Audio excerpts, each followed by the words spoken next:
Subscribe कीजिए loan deals channel को और बेल आइकन बटन को दबाना ना भूलिए ताकि लेटेस्ट वीडियो आपके पास सबसे पहले पहुंचे। Hey guys, welcome back to my channel loan deals. दोस्तों, मैं समाधान पाटिल फिर से हाजिर हूँ एक और नए वीडियो के साथ।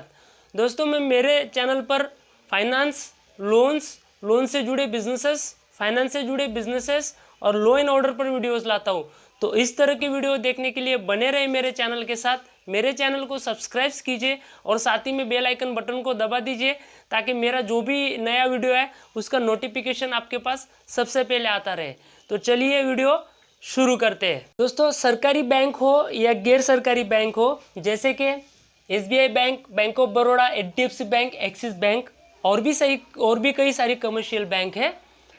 जब इन बैंकों के पास पैसों की मात्रा घट जाती है और इन बैंकों को पैसे की ज़रूरत होती है, तो ये जो सब बैंक होती है वो RBI के पास जाती है।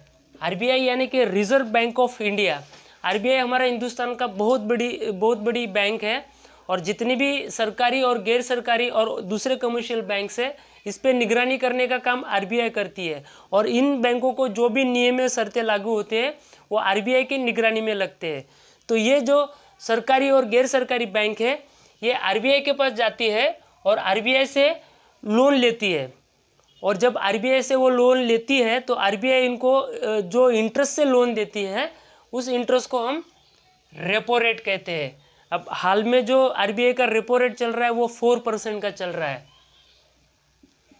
अब रिवर्स रेपो रेट क्या है?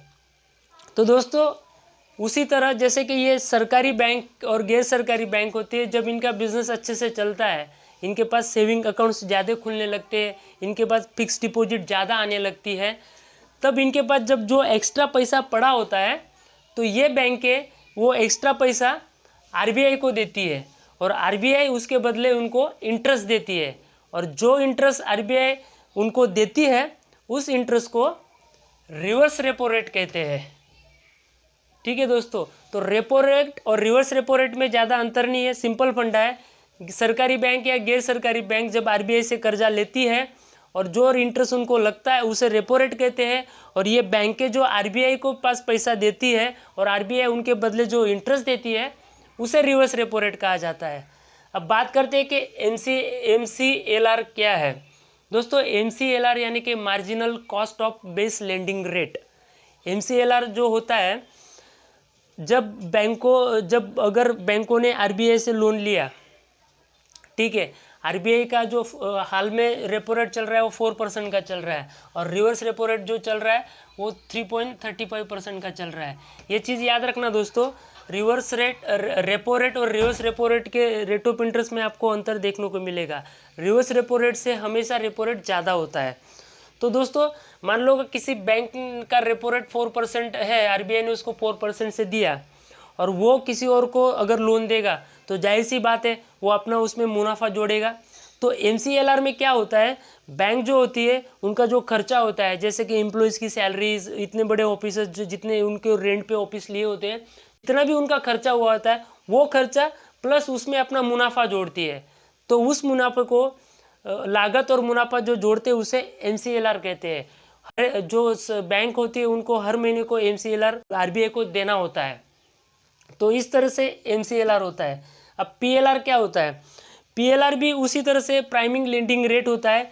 ज़्यादातर के PLR जो सरकारी बैंकें होती है वो बैंकें PLR नहीं लगाती है, लेकिन जो हाउसिंग फाइनेंस कंपनी होती है उन हाउसिंग फाइनेंस कंपनियों का प्राइमिंग लेंडिंग रेट होता है। PLR यानी कि प्राइमिंग लेंडिंग रेट होता है। तो अब जान लेते हैं कि आप जो होम लोन लेते हो उसमें रेपो रेट की क्या भूमिका होती है और जो बैंकें होती है वो आपको रेट ऑफ इंटरेस्ट किस तरह से लगाती है। मान लो कि किसी बैंक से आपने होम लोन लिया और वो होम लोन आपका 10% से सैंक्शन हुआ। तो मान लो अभी वो बैंक का मान लो रेपो रेट अभी चल रहा है 4% और उस बैंक ने MCLR जोड़ा होगा आपको 6% का MCLR, ठीक है, तो ये 6%, तो आपका हो गया 10%।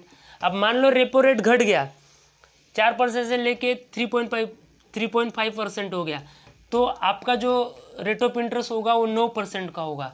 तो इस तरह से रेपो रेट घटता है तो आपका रेट ऑफ इंटरेस्ट भी घटता है, अगर रेपो रेट बढ़ता है तो आपका रेट ऑफ इंटरेस्ट भी पड़ता है। लेकिन अब जब भी होम लोन ले तो वो होम लोन आपके रेपो रेट के साथ लिंक करो, क्योंकि अगर आपके रेपो रेट के साथ लिंक नहीं होगी तो जब आरबीआई का रेपो रेट घटेगा तो आपका रेट ऑफ इंटरेस्ट नहीं घटेगा। तो इस तरह से जब भी आप लोग होम लोन लेते हो तो आपका जो होम लोन होती है वो रेपो रेट के साथ लिंक होनी चाहिए, और रेपो रेट के लिंक के साथ ही आप लोग होम लोन लो। तो दोस्तों इस तरह से repo rate, reverse repo rate, MCLR और पीएलआर होता है। तो दोस्तों उम्मीद करूंगा कि आपको मेरा वीडियो पसंद आया होगा, और वीडियो में मैंने जो जानकारी दी वो आपको समझ में आई होगी। जो अगर आपको इस वीडियो में जो मैंने जानकारी दी वो समझ में नहीं आई है तो आप मुझे कमेंट्स में लिखकर भेजिए। तो अभी के लिए इतना ही, फिर मिलेंगे नए वीडियो के साथ, तब तक के लिए धन्यवाद।